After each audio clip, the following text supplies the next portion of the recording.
Hello friends, स्वागत है आपका इस वीडियो में। आज हम पढ़ेंगे 10वीं कक्षा की प्रश्नावली 2 के बारे में। तो दूसरी प्रश्नावली क्या है हमारी? बहुपद। तो बहुपद क्या होते हैं? सबसे पहले इस प्रश्नावली को पढ़ने से पहले बहुपद को समझना बहुत जरूरी है। पहले हम बहुपद के बारे में बात करेंगे। जब बहुपद हमारे समझ में आ जाएगा पूरी तरह से, फिर हम प्रश्नावली को स्टार्ट करेंगे। तो बहुपद की परिभाषा या बहुपद को समझने से पहले हम क्या करते हैं, बीजीय व्यंजकों के बारे में जान लेते हैं, जो आपने 9th क्लास में पढ़े। एक बार उनको रिवाइज करा देते हैं, फिर उसके बाद हम प्रश्नावली स्टार्ट करेंगे। तो बीजीय व्यंजक क्या होते हैं? जैसे मान लो चर राशि और अचर राशि। तो चर राशियाँ कौन सी होती हैं हमारे पास? जैसे x हो गया, y हो गया, z, p, p, q, w। इनमें से कुछ भी जो संख्या आ जाए इनको हम बोलते हैं चर राशि, यानी ABCD में से जो कुछ भी आता है इनको हम चर राशियाँ बोलते हैं। और अचर राशियाँ जैसे मान के चलो 1, 2, 3, 4, -5, -10, कोई भी संख्याएं हो जो गिनती में से आती हैं इनको हम बोलते हैं अचर राशि। ABCD वाली संख्याओं को चर राशियाँ, और जो गिनती में से आती हैं उनको अचर राशियाँ। अब बीजीय व्यंजक क्या होते हैं? जब चर और अचर राशियों को मिला दें।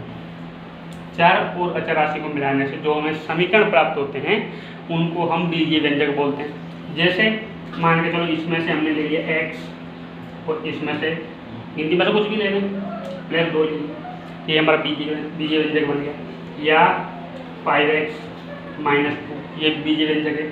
यहाँ पर हो गया चर राशि, इसके साथ में अचर राशि ले ली, आगे भी चर राशि। या 5x -4y, तो ये भी हमारा बीजीय व्यंजक। ये सब हमारे क्या हो गए?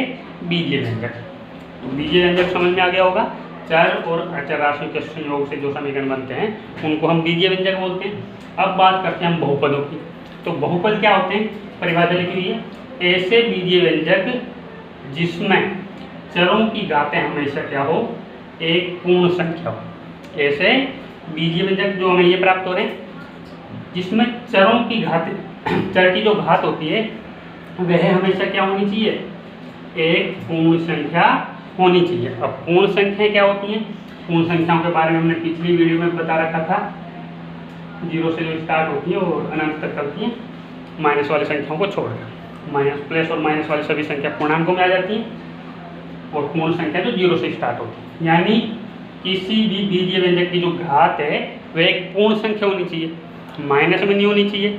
बटे वाली संख्या यानी परिमेय संख्या नहीं होनी चाहिए, केवल पूर्ण संख्या होनी चाहिए। उनको हम क्या बोलते हैं?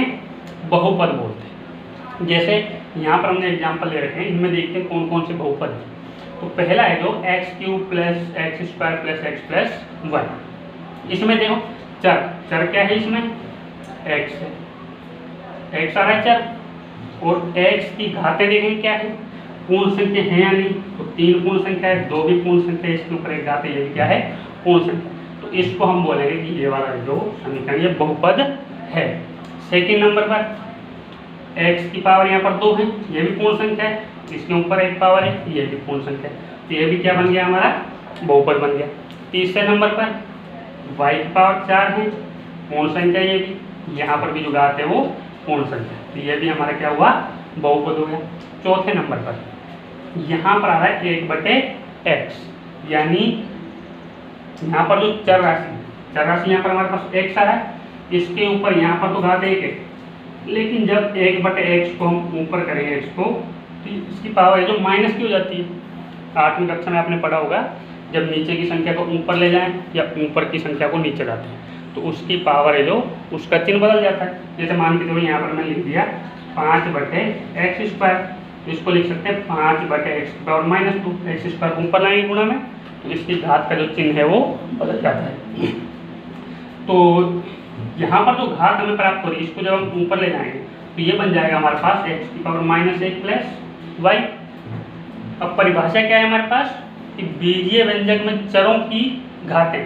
तो चर यहाँ पर x हो गया, लेकिन घात क्या है? इसमें पूर्णांक हो गया, यानी माइनस की घात होगी, एक पूर्ण संख्या नहीं है, तो इसको कहेंगे हम कि यह बीजीय व्यंजक नहीं है। किसी भी समीकरण में जितने भी चर राशियाँ होती हैं सबकी घातें एक पूर्ण संख्या होना चाहिए। तो यहाँ पर ऐसा नहीं हो रहा है। अगली स्टेप में देखेंगे 1/x - 2, तो x नीचे आ गया, ऊपर जाएगा, इसकी घात भी माइनस में हो जाएगी, तो यह भी एक बीजीय व्यंजक नहीं। अगली स्टेप, यहाँ पर x की पावर कितनी है, रूट। रूट का मतलब होता है आधी पावर, यानी 1/2 घात। 1/2 घात को हम बोलते हैं अंडर रूट या वर्गमूल बोलते हैं। तो x की घात 1/2 है, तो यहाँ पर 1/2 क्या हुआ, ये परिमेय संख्या है, पूर्ण संख्या ये है नहीं, इसलिए इसको बोलेंगे हम ये है बहुपद नहीं है।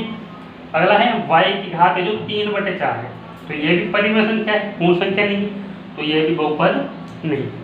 तो बहुपद आपके समझ में आ गया होगा क्या होता है, कोई भी जो समीकरण दिया गया हो, बीजीय व्यंजक दिया गया हो, उसकी घात हमेशा कैसी होनी चाहिए, एक पूर्ण संख्या होनी चाहिए। और पूर्ण संख्या में जीरो घात, जीरो घात आप जानते हो किसी भी संख्या के ऊपर यदि हम जीरो घात लगा देते हैं, जैसे हमने यहाँ पर लिख दिया 5 और इसकी पावर 0, इसका मान 1 होता है, यानी यहाँ पर 1 आ गया। या फिर कोई भी संख्या ले लें, जैसे किसी के ऊपर हम 0 पावर लगा दें, जैसे यहाँ पर मैंने 0 घात लगा दी, तो यहाँ पर फिर ये बन जाता x² प्लस y की घात 1 का मान हो जाता, y का 0 का मान हो जाता 1 प्लस 4 इस प्रकार बन जाता।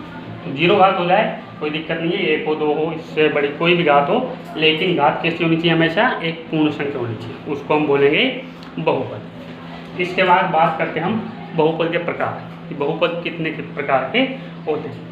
तो सबसे पहले नंबर पर आता है जो बहुपद, तो हम घातों से ही लेके चलते हैं। जैसे मान के चलो कोई बहुपद है, यहाँ पर हमने ले लिया x और इसके ऊपर हमने घात लगा दी 0, तो 0 घात वाले बहुपद को बोलेंगे हम, 0 को बोलते हैं शून्य। तो ये हो गया हमारे पास शून्य बहुपद। इसके बाद एक बड़ी घात लें, x की पावर हमने ले ली 1, साथ में कोई भी संख्या हो, जोड़ में हो घटाव में हो, कैसे दिया जाए, तो x की घात यहाँ पर कितनी है 1। एक घात वाला जो बहुपद होता है उसको बोलते हैं हम रैखिक बहुपद, रैखिक बहुपद। तीसरा नंबर की बात, और बड़ी पावर ले लें, x की घात 2 ले लें, तो ये बन जाएगा हमारे पास द्विघात बहुपद।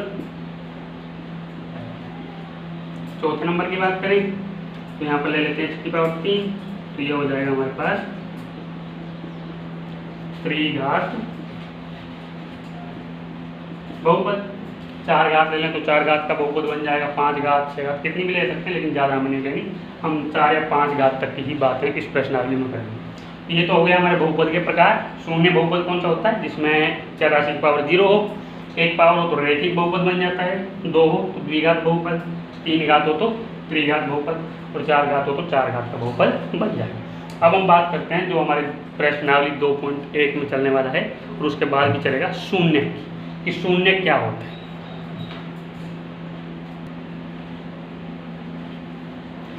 तो शून्य क्या होते हैं, जैसे मान के चलो हमने कोई बहुपद लिख लिया, यहाँ पर मैंने लिख दिया x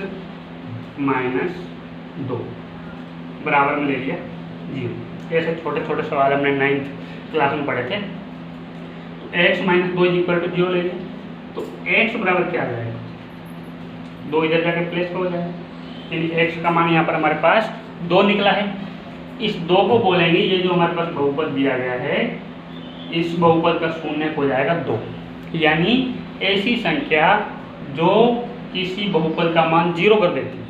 जैसे हम यहाँ लिखते हैं x - 2, अब x का मान हमारे पास 2 है, x की जगह हम क्या लिख देते हैं 2 - 2 बराबर क्या हो जाएगा 0 आएगा आंसर। जैसे यहाँ पर हम एग्जाम्पल ले लें x - 4, ये हमारे पास एक बहुपद है, इसका शून्य बताइए क्या होगा।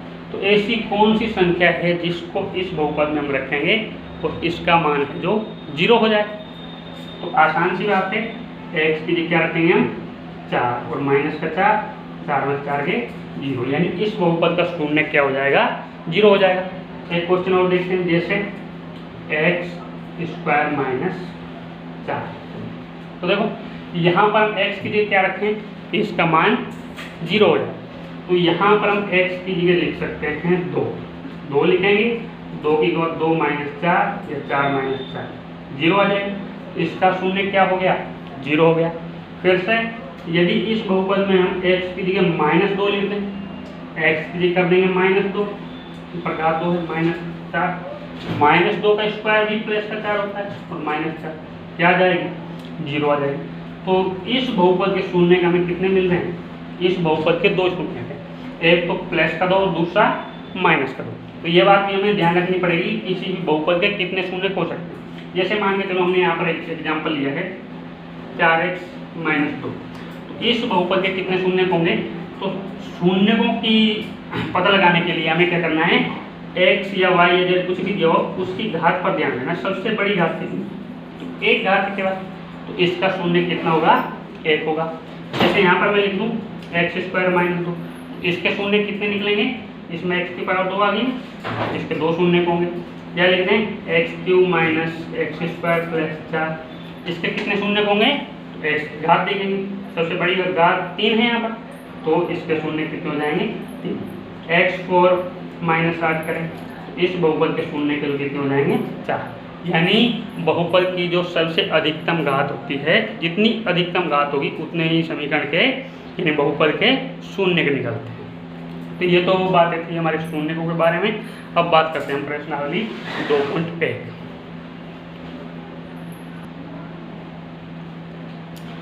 तो इस क्वेश्चन में हमें क्या बताना है? 2.1 का पहला क्वेश्चन है कि इसमें px के लिए बहुपद के शून्यकों की संख्या बताएं। px के लिए बहुपद के शून्य कितने? तो यहाँ पर हमें एक ग्राफ बना हुआ दिखाई दे रहा है, इसके 6 सवाल हैं। तो देखो ग्राफ को थोड़ा सा और समझ लो। इसमें क्या होता है कि ये जो ऊपर की तरफ लंबवत रेखा होती है, ऊपर ऊर्ध्वाधर रेखा, इसको बोलते हैं y अक्ष, और जो ये इस प्रकार लाइन होती है इसको बोलते हैं हम x अक्ष। अब x के लिए शून्यों की संख्या पूछी है। इधर हमारे पास x आता है, इधर x' ऊपर y, नीचे y' होता है, और बीच में जो होता है o, इसको बोलते हैं o, इसको मूल बिंदु बोलते हैं। यहाँ पर हमेशा मान है जो 0 0 रहते हैं, x और y दोनों मान 0 होते हैं। तो क्वेश्चन है हमारे पास कि px के लिए शून्यों की संख्या ज्ञात करनी है। तो हमें इसमें क्या है कि जो ग्राफ बना हुआ इसमें जो लाइन जा रही है, इस प्रकार ये लाइन खींची हुई है ना, इन लाइनों को देखना है कि x अक्ष को कितनी जगह से काट रही है। तो जैसे पहला क्वेश्चन है, ये x अक्ष ये जा रहा, ये वाली लाइन इसको नहीं काटती, तो इसमें शून्यों की संख्या हमारे पास हो जाएगी 0, क्योंकि x अक्ष को ये कहीं पर भी नहीं काट रही। सेकेंड है, इसमें क्या है, ये x अक्ष को एक बिंदु पर काट रही है, इसमें हमारा शून्य कितना हो जाएगा? केवल एक शून्य को।